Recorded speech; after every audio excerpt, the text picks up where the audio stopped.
Hello, and thank you for taking the time to listen to this talk on the poetics of nature in Novalis.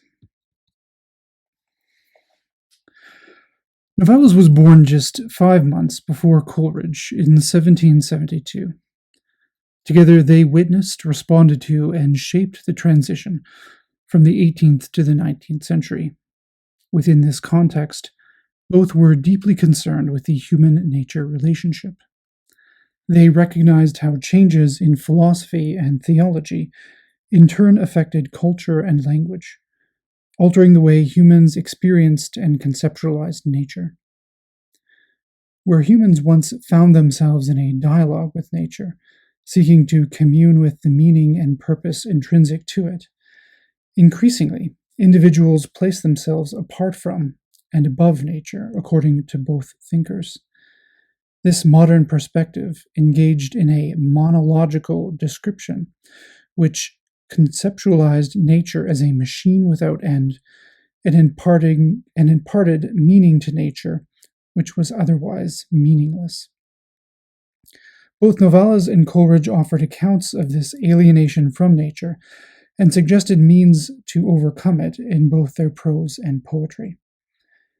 The Rime of the Ancient Mariner and Die Lehrlinge Zeus, respectively, offer similar accounts of a common journey, one of alienation, wandering, and reconciliation to nature, through the restoration of a lost dialogue. Key to this restoration for both was a form of poeticized Platonism, which took as its model medieval and antique forms of conceptualizing the natural world, whilst at the same time seeking to adapt them to a new conscience of the modern individual. In this presentation, I offer an outline of my research article on Coleridge's contemporary Novalis and his development of a poetics of nature. It is not uncommon to find statements such as the following throughout the writing of the Frühromantiker. Die Poesie ist ach absolut real. Diese ist der Kern meiner Philosophie.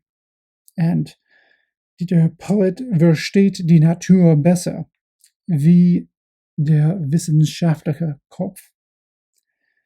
In statements such as these and many others, Novalis set out how poesie is a key concept in his overall philosophy, and a particularly important concept for his understanding of nature. In my essay, my intention is to explore just what a poetical understanding of nature might be. I do this by examining Novalis' philosophical, linguistic, and religious thought, and finally how the concepts he arrives at find their poetical expression.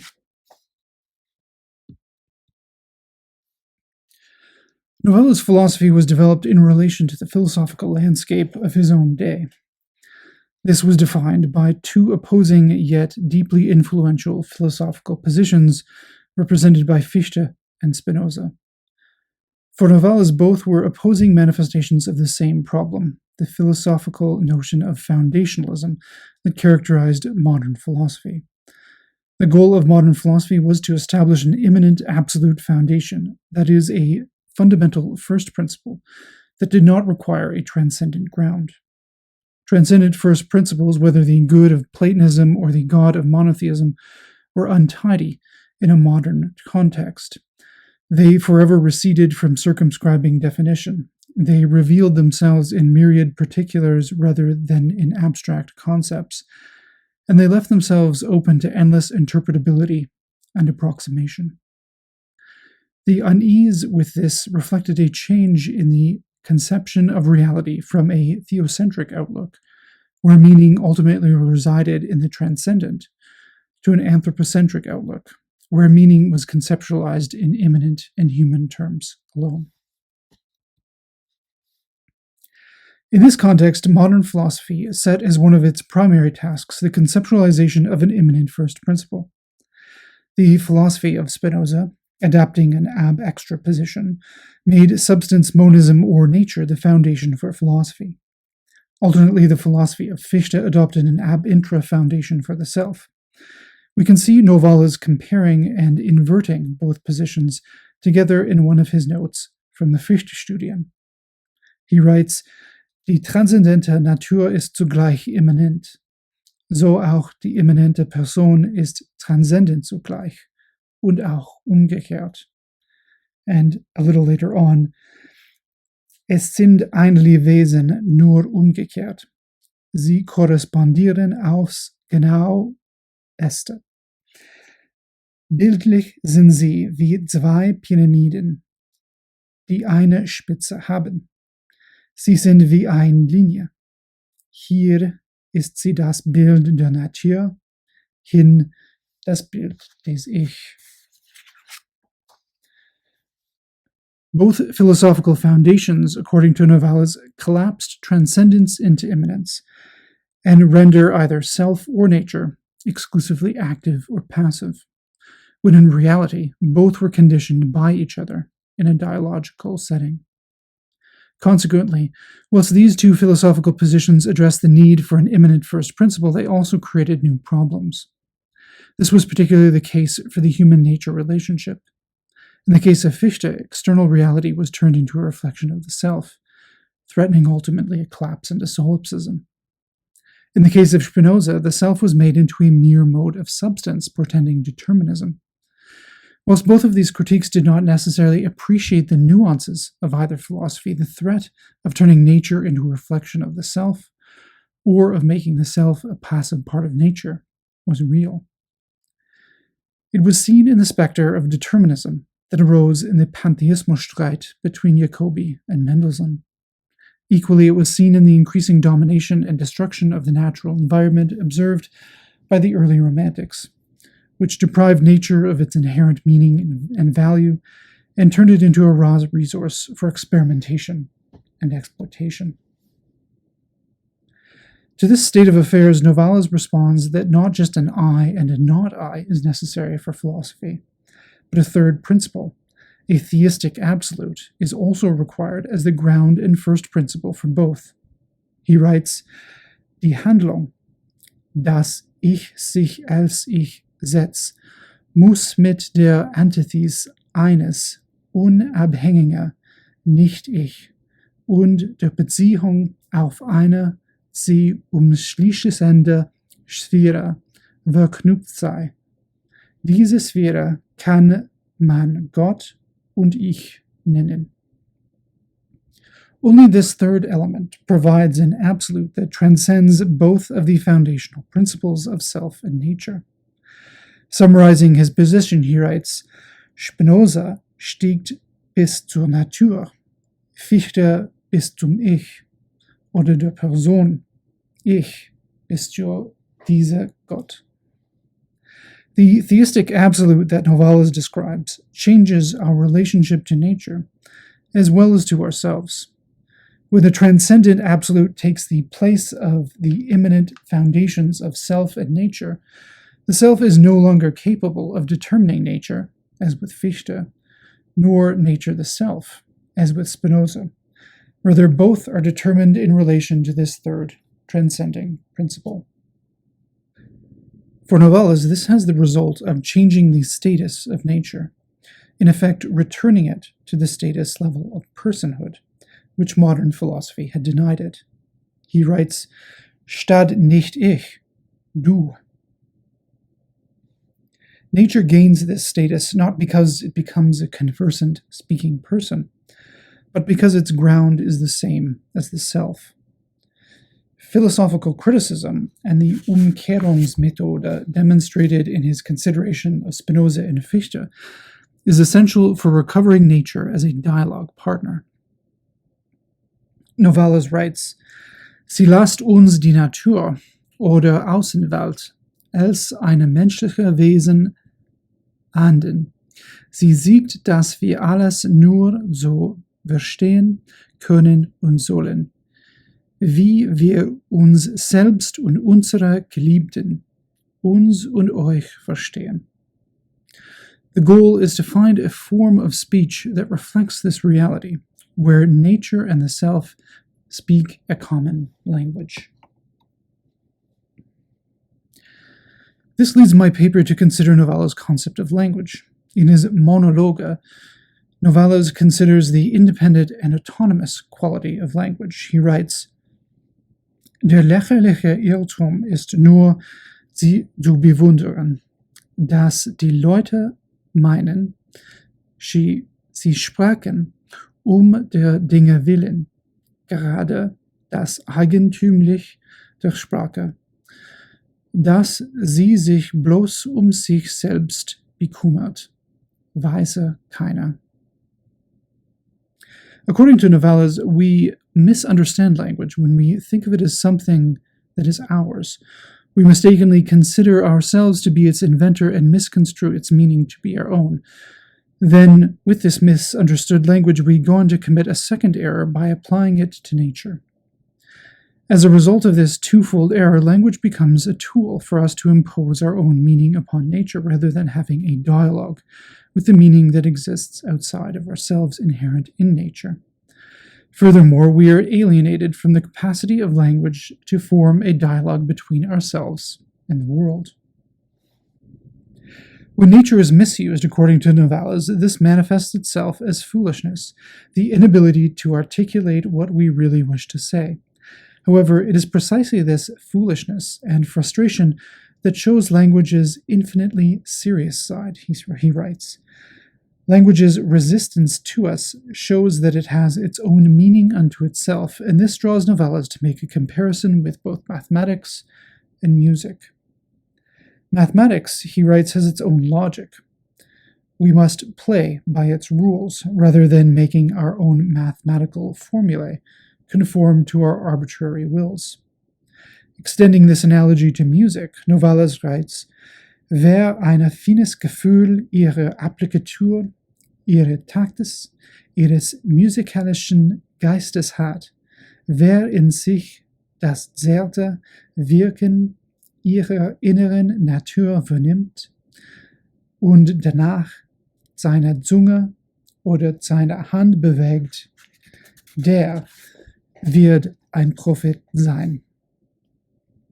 With the skill of a musician, by listening and attuning one's own speech to true language itself, one is able both to understand and communicate by it. The prophetic quality Novalis describes opens up the wider philosophical claim that language precedes all things, human and nature, and constitutes their inner nature.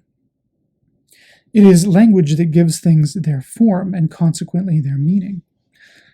As such, language is far more than an intrahuman convention for communication, an arbitrary system of signs and signifiers. Rather, it is a metaphysical force constitutive of physical being.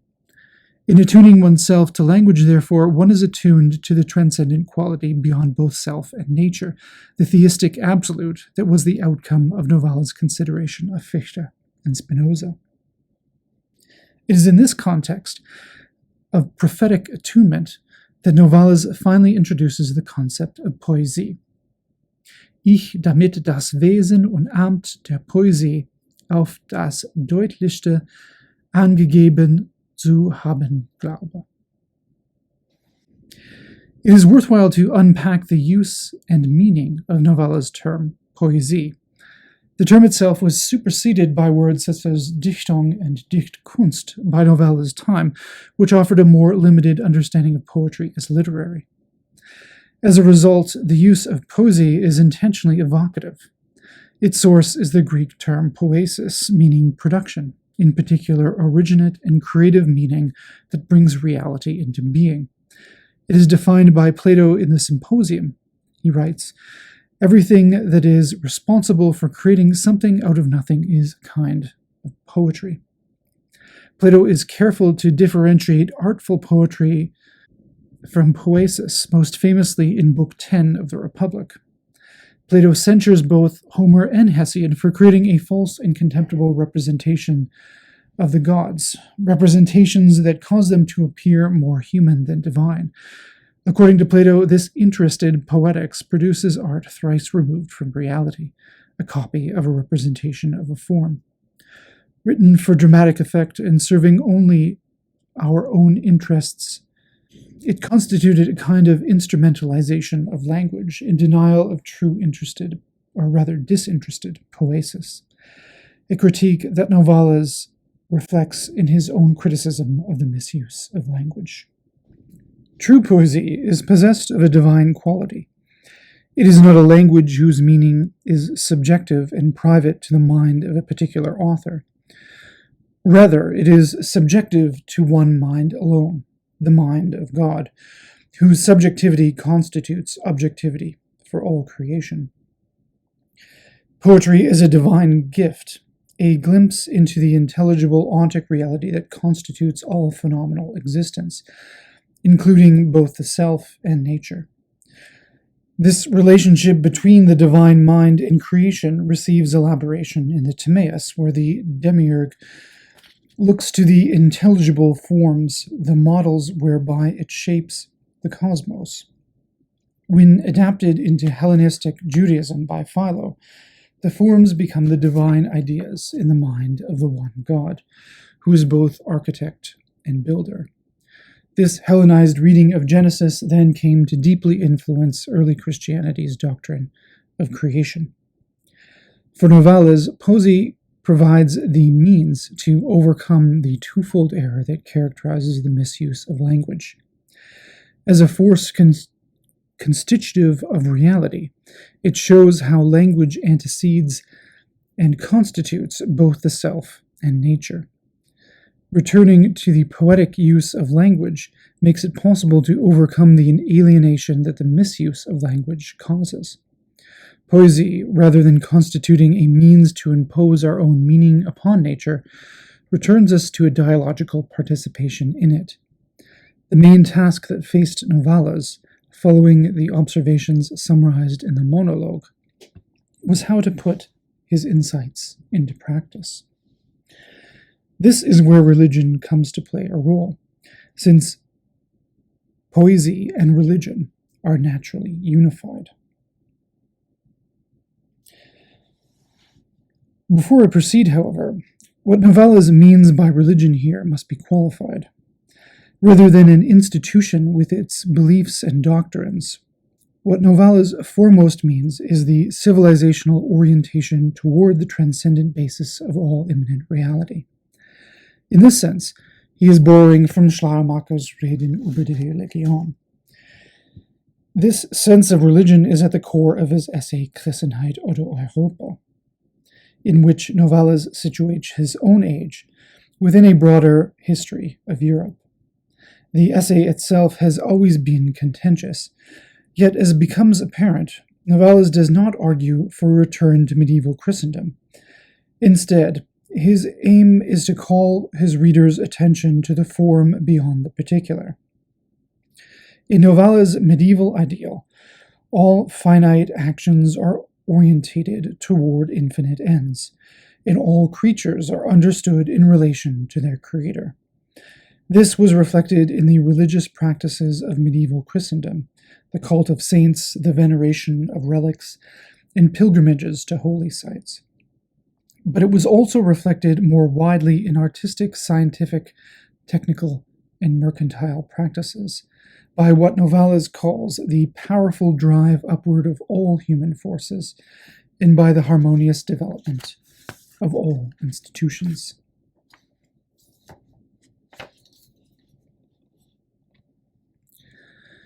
This view leads Novalis to defend, as just, the control exercised by the Church over knowledge. Theoretical knowledge needed to be contained, he writes, within the carapace of holy knowledge, as outlined in this passage. For Novalis, valuing the earth is uniquely bound up with valuing the heavens. All of creation participated in the divine and was a finite expression of infinite divine being. Accordingly, all creatures were infinitely more than their particularity. As expressions of the divine, they were deserving of human wonder, respect, and consequently needed to be conserved. This is the foundation of the dialogical human-nature relationship, culturally embodied in the practices and beliefs of the medieval church. In Novalis' historical narrative, the medieval ideal could not sustain itself. Humanity, he writes, was not yet mature enough. What comes to dominate modern thought is a privileging of the finite reductivism of the anthropocentric standpoint, and consequently, a philosophy which sought out and destroyed any form of thought that failed to conform to this finite logic, whether religion, imagination, or feeling. We can see this described in the passage quoted here. Here, the target of Novalis' criticism is the naturalistic and mechanistic thought of Enlightenment philosophy, which provided the terrifying image of nature as an autophagic mill, a mechanistic organism that, in consuming and reproducing itself, has arbitrarily produced humans as its highest product, and presumably will eventually devour them again as Kronos did his children, to produce another equally unintended product. However, it is in this image that Novalis first identifies the poetic impulse that is the means of salvation from this nightmare. Though the immanent logic attempted to cleanse all nature of poetry, the poetic abides. Novalis writes, Die Natur bleibt so wunderbar und unbegrifflich, so poetisch und unendlich. One of the tasks of Romanticism, according to Novalis, was to return the sacredness of nature to itself. And this required the reunification of poetry with religion, the subject of Die Lehrlinge zu Sais. Central to Die Lehrlinge is the relationship between knowledge of outer nature and inner self, and the role language plays in the connection or estrangement of both. The work remained unfinished, leaving it consisting of 2 chapters of uneven length. The first one, on the novices, or Die Lehrlinge, introduces the character and idea of nature as a cipher, whilst the second, on nature, outlines their education through a series of shifting voices offering reflections on the human relationship with nature. Die Lehrlinge lacks conventional characterization and plot. Instead, it largely comprises inner monologues or dialogues, whose speakers are often difficult to identify. The second part of Die Lehrlinge, entitled Nature, begins with a comparison of the way poetic language operates in its original form, and the way it operates when it falls away from this ideal form. The consequence of this development, Novalis explains, can be seen in the loss of the linguistic unity natural to poetry and science. Natural scientists, he writes, and poets have, through speaking one language, always shown themselves to be one people.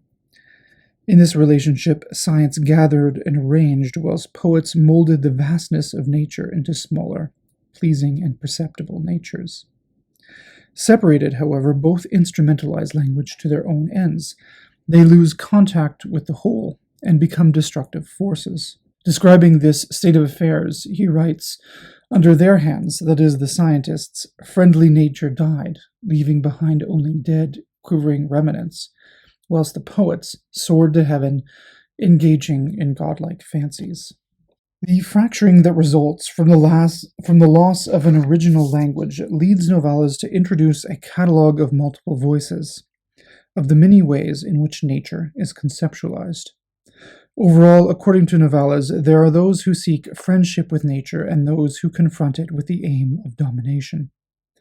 This opposition, explains Novalis, results from the loss of original language and its instrumentalization to finite immanent ends. However, amidst this clamor of voices, that of a youth intercedes to explain that only the poets have felt what nature can be to mankind. Thus, in the text, by way of a world of fractured language, creative poetic contemplation emerges from the chaos.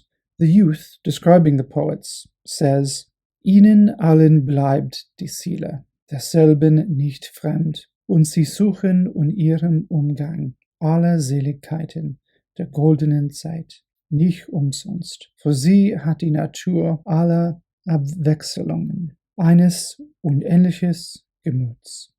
What Novalis describes here is the emergence of a new dialogical relationship with nature, achieved through the medium of poesy, and expressed in the remarkable lines with which I will close. Wird nicht der Fels in ein eigentümlicher Du, eben wenn ich ihn anrede? Und was bin ich anders als der Sturm, wenn ich wehmutig in seine Wellen hinabschaue und die Gedanken in seinem Gleiten verliere? Does the cliff not become a unique thou whenever I speak to it? And what am I but the stream when I look sadly down into its waters and lose my thoughts in its flow?